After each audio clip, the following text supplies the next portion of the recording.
Salut. Aujourd'hui, on va expliquer la dernière idée dans le chapitre réaction chimique. C'est la pureté de la réaction chimique. C'est-à-dire quoi, la pureté d'une réaction chimique?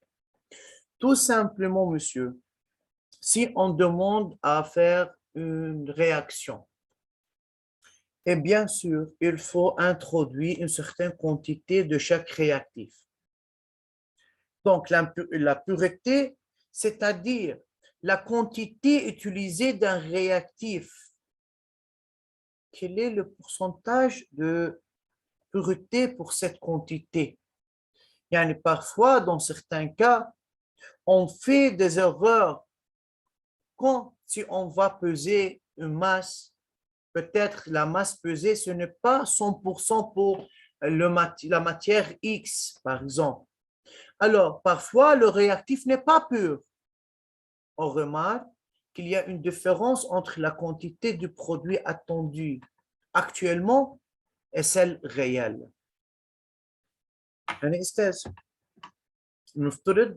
Il faut utiliser 9 grammes d'une substance X.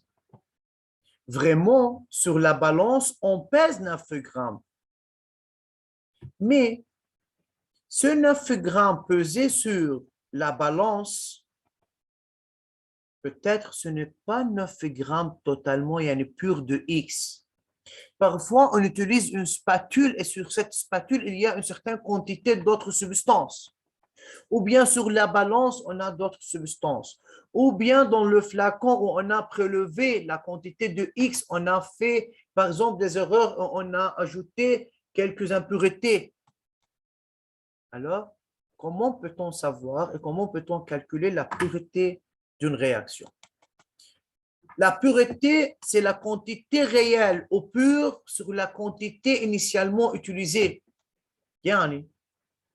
Si la quantité initiale, c'est 9 grammes, et le 9 grammes, c'est impur, alors il faut chercher la quantité réelle. Comment on va voir? Comment peut-on faire le calcul? On va voir. Le pourcentage de pureté, c'est quantité pure sur quantité initiale fois 100. Tout simplement. Comment peut-on faire le calcul? La quantité initiale, bien sûr, c'est donné. La quantité pure ou réelle, c'est calculé. Comment? En utilisant le rapport stoichiométrique. Laissons-nous faire une application pour savoir comment peut-on calculer la pureté d'une réaction. Et je pense que vous comprenez c'est quoi la pureté jusqu'à maintenant comme notion, la pureté. La décomposition de 15 grammes de chlorate de potassium KCl O3 donne le chlorure de potassium et le dioxygène. Le volume de dioxygène formé à la fin de la réaction est 3,9 litres ATP1, température et pression normale. Écrire l'équation bilan de la réaction. Alors l'équation, c'est KClO3 se décompose. Décomposition, on a un seul réactif qui va donner le chlorure de potassium, c'est KCl plus le dioxygène, ce O2, alors on met 3 sur 2 pour équilibrer le nombre d'atomes d'oxygène. Maintenant, on multiplie par 2 pour éliminer la fraction. Ça devient 2KClO3 donne 2KCl plus 3O2. Calculer la pureté de la réaction. Donc, le pourcentage de pureté, tout simplement, c'est égal quantité pure sur quantité initiale fois 100. Alors, bien sûr, pour calculer la pureté, c'est-à-dire la pureté de la réaction, c'est-à-dire la pureté du réactif. Qui est le réactif ici? C'est le chlorate de potassium. Qu'est-ce qu'on a comme données? On a la masse de K CaO3 est égal à 15 grammes. Ça, c'est la quantité initiale. Alors, maintenant, on va chercher la quantité pure. Comment? On a dit d'après le rapport stoichiométrique. Qu'est-ce qu'on a comme autre donnée? On a le volume de O2 dégagé ou formé égale 3,9 litres.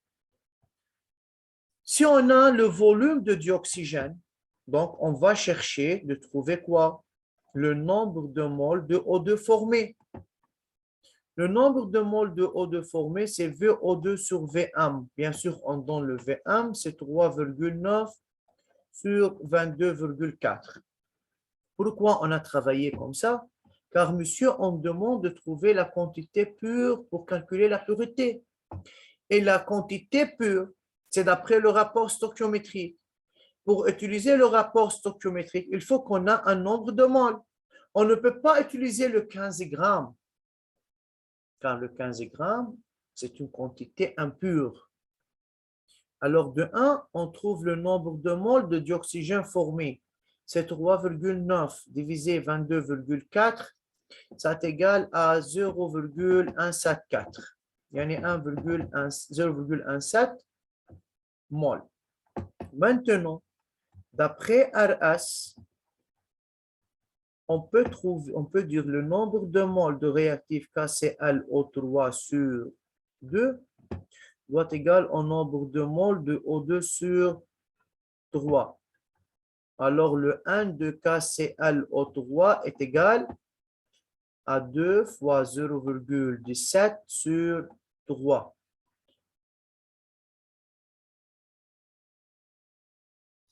Égal à 0,11 mol. On trouve le nombre de moles de KClO3. Maintenant, c'est le nombre de moles de KCl3 pur. On peut trouver maintenant la masse pure, c'est la quantité pure, égale N fois masse molaire. Le N, c'est 0,11 fois la masse molaire de KClO3, bien sûr. On donne la masse molaire de chaque élément et par suite, on peut calculer la masse molaire de ce composé. C'est la masse molaire totale, c'est 122,5 fois 0,11, c'est égal à 13,475 grammes. Alors, monsieur, regardez, vraiment, la quantité pure de KClO3, c'est 13,475. Alors, le 15 grammes initialement pesé, initialement utilisé, ne sont pas purs. مش كلهم استاذ KClO3. عاملين نحن un certain erreur مش محل معين. Donc, c'est masse réelle ou pure sur masse initiale fois 100 égale 13,475 sur 15 fois 100. Alors, ça devient égal à 1347,5 divisé 15 est égal à 89,83%. Alors, le pourcentage de pureté, c'est égal à 89,83%. Tout ce que je fais, il faut chercher la quantité pure. Comment? Puisque la quantité de dioxygène libéré formée 3,9 من وين اجوا استاذ هودي الاو2 اجوا من الكاسي الO3 فاذا لما كل الكاسي الO3 عملوا ديكومبوزيشن اعطونا 3,9 لتر من ديوكسيجين شفنا النمبر دو مول للديوكسيجين من خلال الرابور جبنا النمبر دو مول للكاسي الO3 pur et après on trouve la masse pure et on trouve la pureté. Alors, merci pour votre attention. Écrire l'explication de la pureté et l'application sur le cahier. Au revoir.